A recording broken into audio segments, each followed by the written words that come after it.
आज आपण इथे दशलक्षण पर्व साजरे करण्यासाठी एकत्र जमलेलो आहोत। हे जे दशलक्षण पर्व आहे गेले काही वर्ष आपल्या संस्थेमध्ये आपल्या संस्थेचे संस्थापक अध्यक्ष अनंतलाल दादा दोशी, संस्थेचे चेअरमन प्रमोद भैया दोशी आणि संस्थेचे मार्गदर्शक वीर कुमार दोशी यांच्या मार्गदर्शनाखाली शाळेमध्ये साजरा केला जातो। आणि या दशलक्षण पर्वाचा आजचा हा तिसरा दिवस। तर आजचा धर्म आहे उत्तम आर्जव। आर्जव म्हणजे काय? सरलता आणि प्रामाणिकपणा, ढोंगीपणा नसणे, निष्कपटपणा म्हणजेच काय? उत्तम आर्जव।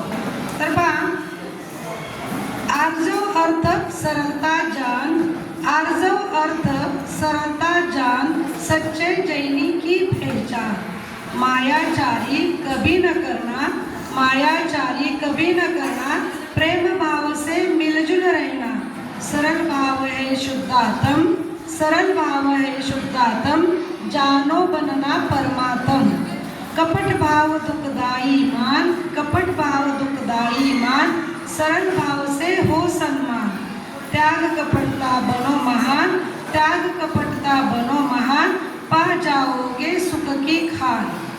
हे जी कवितेची पंक्ती तुमच्यापुढे म्हटलेली आहे याच्यावरून काय बोध मिळतो आपल्याला? की सरळपणा, प्रामाणिकपणा हा आपल्या आयुष्यामध्ये नेहमी उपयोगी येतो। तर पहा, विचार, आचार आणि उच्चार यामध्ये एकता असावी। विचार, आचार आणि उच्चार यामध्ये एकता असावी। मनात, वचनात आणि क्रियेमध्ये सरळता असावी। मनात, वचनात आणि क्रियेमध्ये सरळता असावी। सरळ निर्मळ भावनेलाच आर्जव धर्म म्हणतात। सरळ आणि निर्मळ भावनेलाच आर्जव धर्म म्हणतात। वक्रता म्हणजे कपट। कपट म्हणजे काय? मनात एक, वचनात दुसरे आणि क्रियेमध्ये तिसरे, याला मायाचार असे म्हणतात। मायाचाराने प्राप्त झालेले जे धन आहे ते निरंतर टिकू शकत नाही, पण सदाचाराने मिळालेले धन हे निरंतर टिकते। आता पहा, उत्तम आर्जव या धर्मासाठी आणखी काही उदाहरण मी तुम्हाला सांगते। मोत्याची माळ आपण गुंफताना मोत्याचा मणी जर त्याच्यामध्ये सरळ छेद असेल तर ती माळ गुंफली जाते, अथवा जर त्याच्यामध्ये सरळ छेद नसेल तर तो मणी आपण गुंफण्यासाठी वापरत नाही, त्याला टाकून देतो। तलवारीची म्यान सरळ असेल तर त्यात तलवार बसते, नाहीतर तलवार बसत नाही। सायकलचा हँडल सरळ असेल तर व्यक्ती सायकल व्यवस्थित चालवू शकते, अथवा हँडल वाकडा असेल तर तो व्यक्ती काय होतो? पडू शकतो। या सर्व गोष्टीतून काय बोध मिळतो? तो म्हणजे सरलता, प्रामाणिकपणा। तर आर्जव म्हणजे काय? तर प्रामाणिकपणा, सरलता। तर या प्रामाणिकपणाविषयी तुम्हाला मी एक गोष्ट सांगणार आहे। जसे पूर्वीच्या काळी अनेक राजा महाराजे होऊन गेले, त्यापैकीच एक राजा होता। त्या राजाकडे भरपूर धनदौलत, संपत्ती, हिरे मोती सगळं काही त्याच्याकडे प्रचंड मोठ्या प्रमाणावरती होते, परंतु त्याला स्वतःचं मूलबाळ नव्हतं। पण तो जो राजा होता त्याला त्या संपत्तीचा गर्व होता, त्याला मूल नसल्याचं काहीच वाटत नव्हतं। तो त्याच्या कार्यामध्ये दंग होता। पण एक दिवस हा राजा आजारी पडतो। आजारी पडल्यानंतर त्याची देखभाल करण्यासाठी फक्त त्याची बायको त्याच्या सोबत असते। तेव्हा त्याला जाणीव होते की आपल्याला एक तरी मूल असलं पाहिजे की जे आपले काय करेल, काळजी करेल, सेवा शुश्रूषा करेल। आणि मग त्याला चिंता वाटते की मी एवढी संपत्ती कमवली, एवढं काही माझ्याकडे प्रदेश जिंकलेला आहे, एवढं सोनं नाणं आहे, हिरे मोती आहेत, या सर्व संपत्तीचं मी काय करू? आणि आता जर त्याला परत स्वतःचं मूल हवं असेल तर तो आता त्या वयाच्या पुढे गेला होता, तो वृद्ध झाला होता। मग आता त्याच्याकडे एकच पर्याय उरला, तो म्हणजे काय? तर त्याला मूल दत्तक घेण्याचा पर्याय उरला होता। मग तो राजा एक उपाय करतो, दरबार भरवतो। दुसऱ्या दिवशी दरबारामध्ये तो आपल्या राज्यातील सर्व युवकांना आमंत्रित करतो। जेव्हा ते सर्व युवक राजाच्या दरबारीमध्ये येतात तेव्हा राजा काय करतो? त्या प्रत्येकाला एक एक बी देतो आणि म्हणतो की तुम्ही हे बी घरी घेऊन जायचंय, कुंडीमध्ये ते रुजवायचंय आणि या बियापासून जे रोप तयार होईल ते रोप 1 वर्षानंतर मला दाखवायला आणायचं आहे. ज्याच्या कुंडीमधलं झाड किंवा रोप हे सर्वात जास्त उंच वाढलेलं असेल त्याला मी माझ्या राज्याचा उत्तराधिकारी म्हणून घोषित करणार आहे. तर सर्व युवकांना काय होतो, आनंद होतो. सगळेजण त्या आनंदाने रोप बी घेऊन आपापल्या घरी जातात आणि प्रत्येक जण घरी गेल्यानंतर एक एक कुंडी घेतात. त्या कुंडीमध्ये माती भरून बी रोवून त्याच्यामध्ये काय करतात, त्याला दररोज खत पाणी घालतात. असा 1 आठवडा जातो, 2 आठवडे जातात, 3 आठवड्यानंतर प्रत्येक युवकाच्या कुंडीमध्ये बी रुजून त्याचं रोप तयार झालेलं असतं. पण एक युवक असा असतो की त्याच्या कुंडीमध्ये बीही रुजलेलं नसतं आणि रोपही तयार झालेलं नसतं. मग तो चिंतेत पडतो आणि तो प्रत्येकाकडे जातो आणि त्यांना विचारतो की बाबांनो तुमचं बी रुजलं का, रोप तयार झालं का. आणि तो जाऊन बघतो तर प्रत्येकाच्या कुंडीमध्ये रोप उगवलेलं असतं, त्याच्यावरती रंगीबेरंगी फुलं उमललेली असतात आणि सर्व युवक खुश असतात.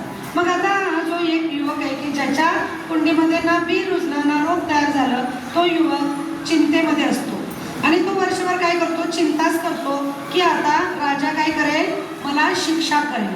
का म्हणून शिक्षा करेल, तर माझं एक बी तू वाया घालवलंस, तुला ते रुजवता आलं नाही, तुला रोप तयार करता आलं नाही, असं म्हणून तो राजा मला काहीतरी शिक्षा करेल या चिंतेपोटी तो नेहमी काय असतो, त्या चिंतेमध्ये ग्रस्त असतो.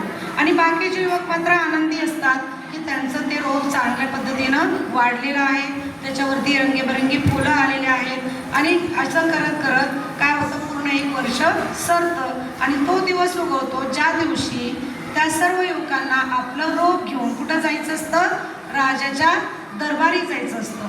आणि मग प्रत्येकजण काय करतात, रांगेमध्ये उभे राहतात.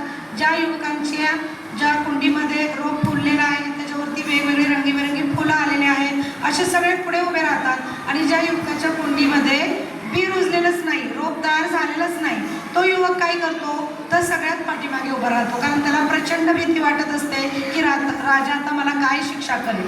मग राजा काय करतो, त्या प्रत्येकाचं रोप बघतो, प्रत्येक युवक त्याला रोप दाखवतो, पुढे जातो, रोप दाखवतो, पुढे जातो आणि राजा पण त्यांना हसून रिप्लाय देतो की हा खूप छान झाड आलेलं आहे. असं करत करत शेवटी ती रिकामी कुंडी घेऊन तो युवक काय करतो, राजापुढे जातो. तेव्हा राजा काय करतो, तर हसतो आणि त्याच्याकडे बघतो. मग राजा काय करतो, त्याला बाजूला बोलावून घेतो, त्याच्या शेजारी उभा करतो आणि राजा काय म्हणतो की आजपासून पुढे हा युवक हा माझ्या राज्याचा उत्तराधिकारी असेल. मग आता राजाने काय सांगितलं होतं की ज्याच्या कुंडीमध्ये सर्वात उंच रोप वाढेल त्यालाच मी काय करणार आहे, उत्तराधिकारी करणार आहे. परंतु त्यांनी काय केलं की ज्या युवकाच्या कुंडीमध्ये बीही रुजलं नाही आणि रोपही तयार झालं नाही, अशा युवकाला त्याने उत्तराधिकारी घोषित केलं. मग त्याला का उत्तराधिकारी म्हणून घोषित केलं असेल, काय कारण असेल त्याच्या पाठीमागे? कारण की राजा त्याचं उत्तर देतो की मी प्रत्येक युवकाला काय केलं होतं, तर न रुजणारं, ज्याच्यामध्ये उगवण क्षमता नाही, असं प्रत्येकाला मी बी दिलं होतं. मग प्रत्येकाने काय केलं, ते बी बदललं. कारण त्यांना काय वाटत होतं 1 आठवडा झाला तर बी रुजलं नाही, तर त्यांनी काय केलं, ते बी बदललं आणि जे बी उगवू शकेल असं त्यांनी त्या कुंडीमध्ये वेगवेगळ्या फुलांचं बी रोवलं आणि त्याची झाडं तयार करून ती घेऊन आली. म्हणजे त्यांनी प्रामाणिकपणा दाखवला का? नाही. पण हा जो युवक होता त्यांनी काय केलं, जे राजाने बी दिलं होतं तेच बी त्याने त्याच्यामध्ये रुजवलं आणि ते उगवलं नाही, म्हणून त्यांनी वर्षभर काही बदललं नाही किंवा तिथं नवीन रोपटा आणून त्याच्यामध्ये त्यांनी लावलं नाही. जसं होतं तसं ते बी घेऊन ती कुंडी सहित तो काय केलं, त्यानं राजाकडे आला आणि राजाला सांगितलं की महाराज की हे बी रुजलं नाही, त्यात माझी काही चूक नाही. आणि मग राजाला त्याचा तो प्रामाणिकपणा आवडला आणि म्हणून राजा काय म्हटला की त्याला प्रामाणिकपणाचं फळ म्हणून मी माझ्या राज्याचा राजा घोषित केलेलं आहे. मग या गोष्टीचा जे तात्पर्य आहे किंवा याच्यातून आपल्याला जो बोध मिळतो तो म्हणजे काय, तर प्रामाणिकपणा, सरळता म्हणजेच काय, तर उत्तम आर्जव धर्म होय. बघा, रहे भावना ऐसी मेरी, रहे भावना ऐसी द्वार करूँ, बने जहाँ तक इस जीवन में, बने जहाँ तक इस जीवन में औरों का उपकार करूँ। जय आज़ाद धर्म, जय जिनेंद्र।